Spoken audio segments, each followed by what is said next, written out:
Hello, everyone. Thank you for having us on Saturday Sojourns.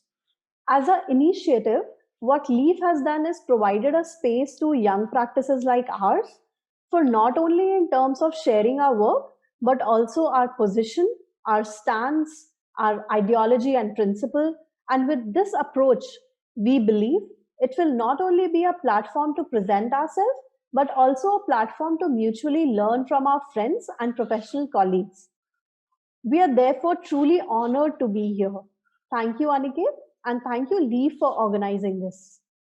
Like every plot, be it a story, theatre, film, or a narrative, our domain of spatial design too has a start, a middle, and a completion to it. Here, I'm refraining from using the word end and instead using completion because, unlike in other cases, the story ends and the public leaves. In spatial design, on completion of that narrative, it often leaves the public with not just the experience or memory of that narrative, but something more visceral that actually has the power to shape us into who we become. Our presentation, too, like the spatial narrative, has a start, a middle, and a completion to it. And from that frame, we have attempted to comprehend what we want to bring to this discussion. Often we set an initial design ideology, and then, based on that, we establish our practice. In this world of practice, we are mere drop in the ocean. Each practice, consciously or unconsciously, brings an ideology, a principle, design thinking, philosophy, and intent, and we set the path. We all get so busy with this path that we forget the trail that we strode until now. Often we go out and give talks and presentations, but that's usually to showcase our work. But every once in a while, such as today, we get an opportunity where we are able to not only pause to look at our journey, but able to see what's under the skin that we are looking for. Our presentation, In Search of Meaning, is one such opportunity, a chance for us to take a pause and not only present but also to look within. That said, let's start with the first part of our narrative. When we look at our practice, we have the words reading grounds, which is our working philosophy and also a guiding star. Reading becomes our act of reading a ground. It also means the grounds that are capable of reading. With this dual nature coexisting, we intend to mean that reading should not only be an act towards the terra, but should also make the ground such that the forces there, the people, ecology, inhabitants, and the habitat itself starts reading it and shaping it, thereby dissolving the presence of the idea of a designer in the first place. Having spoken of this dual nature, let us look at each word and reading grounds. Before we start a project, the act of reading is analytical. It is our act as an act behind the curtain of the designer, its creator. And when we look at it, it's purely rational, systematic, and a critical act. There are no emotions that are accounted into it. But when we look at this act in the front of the curtain, when the stage is set, like said, the people and the inhabitants and the ecology or the habitat starts reading itself. In this phase of reading, emotions exude and the experiences are created. In this context, reading becomes an experiential act. Similarly, with grounds too, it's a physical thing that we're shaping at sight. We are building it, metaphorically speaking, one brick at a time. And in doing so, we read through history, the past, and the anticipated, the future, in this moment. The whole act for us is a physical one. Grounds also mean a basis on which something is held. And that which is held need not always be physical or tangible. Ground can also be something on which we stand, our basis of existence, as an idea or a philosophy. When reading is both analytical as well as an experiential act, and grounds become both physical as well as an ideological matter, reading grounds becomes a platform where we are able to express our logical as well as a visceral side. Through reading grounds, we intend to not only shape, orient, and direct a space into a certain manner, but also then see what it can shape us back into.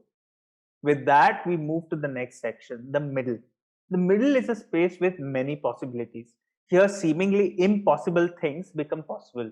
Even Narsimha, when he killed the demon Hiranyakashipu, he did that from this middle space, which was neither day nor night, neither human nor animal, neither in nor out, and neither earth nor sky. This is the space where we have all the possibilities open. A stage of design which often is prioritized is the initial concept. Sure, conceptualization is of great value and it sets a precinct, a tone for the project. But there is a rush to define things. We want to bring a sense of certainty by posing a strong concept, which is an illusion and often is never met. For us, the stage where we work in tandem with all stakeholders becomes a means to bring forth those new and unimagined possibilities. It also is not an easy task, just like in the case of Narsimha. But within each stage, there always is a middle ground. Even when the project is so called completed, it still isn't consumed or utilized by its end users and therefore unaltered. So there is a scope for that to be refined, and that becomes the middle ground. Finding that middle in everything is where we can bring forth a new emergence. As reading grounds, we intend to explore this field. This field of middle ground is not necessarily always physical, but is always a space of uncertainty. Even Heisenberg's uncertainty principle opened up a new realm of quantum physics and challenged the classical approach. If we look at the words architecture and landscape, the two words not from what they mean and neither from what they portray, but from where the terms come from, their etymology, we can see that defining factor is something as architecture. We can see that the word is therefore used in many contexts other than its meaning also. For example, Dr. Ambedkar is the architect of Indian Constitution. Here the word architect is used to portray something that is built, something that is with deliberation, something that has an intent. Landscape, on the other hand, means the scape or the backbone of the ground.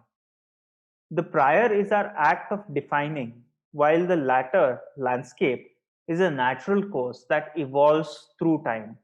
In that context, can the build that is undefined and yet rooted to the ground become or be termed as landscape? And likewise, the opposite, something like a green meadow, which is meticulously planted beds of flowers, can be termed as architectural. In 2014, when Professor Doshi's exhibition opened up at NGMA in New Delhi, he brought a topic that resonates with our conversation today. He defined his work as landscape. I'm not sure if that was the first time he formally termed his work in the context of landscape, but he did raise an important question. Can architectural spaces be left without definition? While leaving spaces undefined is a romantic idea, our act is to be conscious and mindful of what the possibilities are and to give a tad bit of orientation as an architect's hand to the otherwise untamed field of possibilities. However, putting this in words is easier said than done. This February, as a practice, we turned 7 and we are still lost and finding our way. Through our projects, we have always attempted to consider forces beyond our scope and realm. In bringing those together and weaving them is a charm. What this act does is three things. One, it roots the project to the ground and brings belongingness. Two, it allows the inhabitants to bring their definition, and when they do, it loosens the grip of the predefined aspects of design and shapes into an unimagined form. And three, because of one and two, it reverberates with a new energy, with a new vibrancy into that space. Our act, therefore, is to explore different forces of energy that are existing and that we can create and look for it consciously. Consciously, because it's a hope that learning in our experience may also bring a genuine awareness into the area that we are exploring. We experience the world around through our sensory perceptions, the sense of touch, taste, smell, hearing, and sight. But beyond these five physical senses, there are the other senses, the sense of space, time, belongingness, memory, and intuition. Landscape brings forth evidently these other senses, and that's what distinguishes and elevates our living experience beyond mere survival into a form of an expression. Considering as life, landscape is alive. I'm refraining from calling landscape a living thing because it is not one single entity. Landscape, in fact, is a network of living things that build interdependencies. Perhaps that is what we refer to as an ecosystem. Now, if we look at it scientifically, then ecosystem is a system formed by the interaction of community of organisms with their physical environment. But an ecosystem is much more than that. The scientific definition sounds a bit transactional, and one does not transact with nature, one exchanges with her. I'm not speaking here in a philosophical sense, but an experiential one, something that is intimately connected and rooted. Digressing a bit, as children, and I'm saying this as children because that is when we were free from our biases, our apprehensions, our notions. As children, when we fed that cow in the neighborhood or watched the ants follow each other in a trail, we felt innately connected with those life forms. Those emotions on one front, combined with the mutual physical dependencies that we bring between living things, makes it much more than transactional. That's what ecosystem really could be. To find an expression to this idea of landscape, we have to therefore look beyond merely engineered ways of understanding ecology and ecosystem.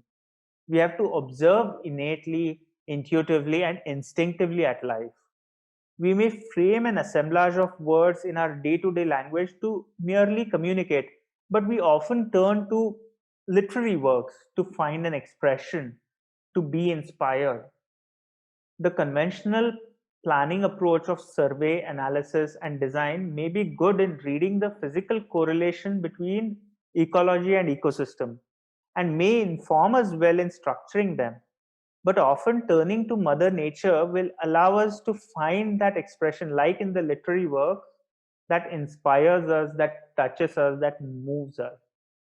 While the scientific learning is an important aspect that we have gathered and are also constantly striving to detail out by using different softwares and tools and methodologies and processes and whatnot, it is important, we believe, to realize the nurturing quality of nature and position the realm of design into this field of constant exchanges.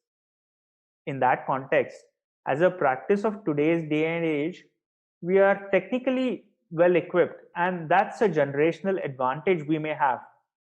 But soon, more faster than ever imagined, our current technical ability will be outdated. Being adaptive and gaining those new skills is something that we can do to compensate this outdatedness. And as a practice, we are constantly striving for that as well. But that's a physical aspect. This is a learning that is informative in nature. The other learning, the learning that comes from innate observation and interaction with nature, is a lifelong journey and rather a universal one. This will be our possession. And I'm not speaking as our practice, but what I mean is that this will be a true possession worthy of falling upon, as this interaction with nature is a universal language. This is a true transformative learning, a learning we believe is much needed in our times and going forward in future.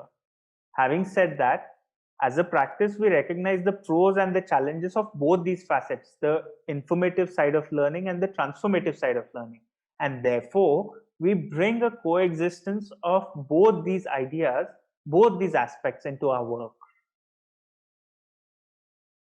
Architecture is a spatial design profession, and as architects, we tend to look at space as a product. Landscape, on the other hand, is commonly perceived as the interstitial that fills the gap quite literally in architectural or built environment. We took Saturday sojourns as an opportunity to challenge this paradigm, not from an identity of a architect or a landscape architect position, not from an egoistic position, but rather from an etymological standpoint. Like brought in the beginning of the presentation, the etymological roots of the word architecture and landscape need to be comprehended to prepare ourselves for this new paradigm. Our search in this profession has been to try and amalgamate different facets of landscape and through this discover the meaning and the experience of pause, position, and poise. We think art and spatial design facets of landscape allows us to connect with pause, the slowness in landscape. This slowness is experiential and it exudes through the space created. But not only does it exude through the space we design, it also gets its vibe from the space that the inhabitants make it, therefore making pause a collective expression of landscape. The engineering or the technical front of understanding a land in its physical sense and from a distance allows us to position and situate the landscape. Like, again, like pause, positioning too is a two-phase act.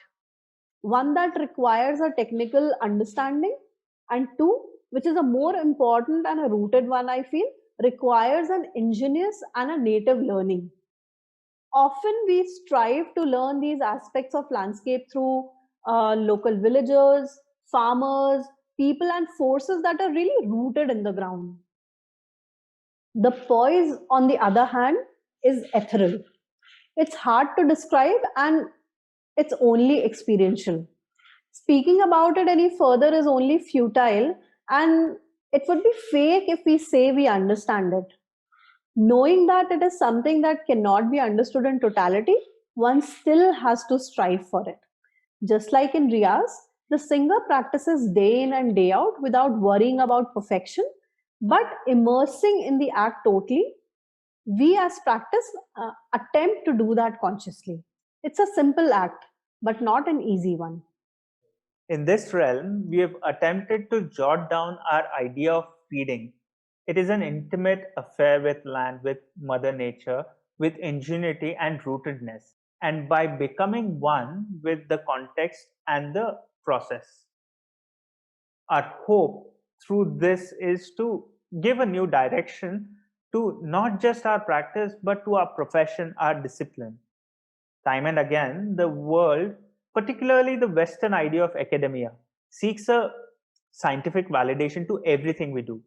While that certainly is important and that is something we can back upon in a physical realm, it leaves very little room for consideration of experiential and the responses that emerge out of it, the ingenious ones.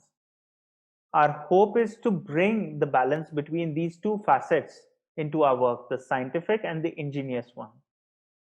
That, we believe, will give a seamless transition into the transformation of the land we interact with. In this approach, unlike Eric Swingedow, who says planning is a violent act of erasure, here we depart from this thinking and we believe that it can become an act of integration, of union. The whole process is an internal experience as much as it is of creating one for the end users. Slowness in this context is not about the physical pace of making things. It's about realizing the pace of nature and calibrating ourselves with that of hers to really understand her forces and experience it to then reciprocate and bring appropriate and adequate responses. As designers, we are conditioned and also influenced to think as if what we make is permanent. But is that so? This process, we have realized, has allowed us to see and appreciate the impermanence of nature, the impermanence of the approach we take, the impermanence of the process, and the impermanence of the forces that are acting. Our ideas we share are not universal either, but they have the ability to shift, to transform, and to become appropriate to the time and context we exist in. We are only a means to bring forth this idea that has existed since the dawn of time. Perhaps in this sojourn, that adaptive ability is all that shall matter. Through this platform, we hope to raise questions and to see if we as a collective are able to discover something for ourselves. With that, I once again thank Leaf for providing us this platform and thank you all for being with us today.